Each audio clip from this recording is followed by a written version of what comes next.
Ay naku, dahil sa lakas ng pagkakakatok ay itong lola niyo napatakbo sa pinto at ayan na nga, wow, dumating na pala yung kanyang in-order, di ba mga kaibangers ko. At ito na nga yung selfie stick. Diyos ko po, napakarami ko ng selfie stick.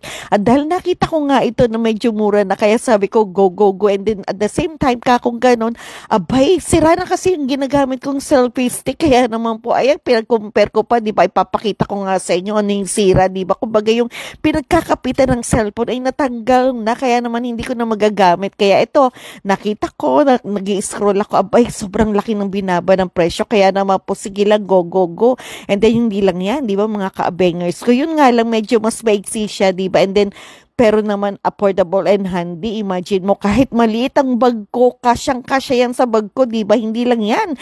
Ito ay nakakapag-stand pa, di ba? And then meron din siyang USB. Kaya naman po sabi ko, wow, talagang akmang-akma sa personality ko. Wow! May personality pang nalalaman ng lola niyo, di ba? Kaya naman po excited na excited ako. At talagang pinag-compare ko pa yung dalawa, di ba?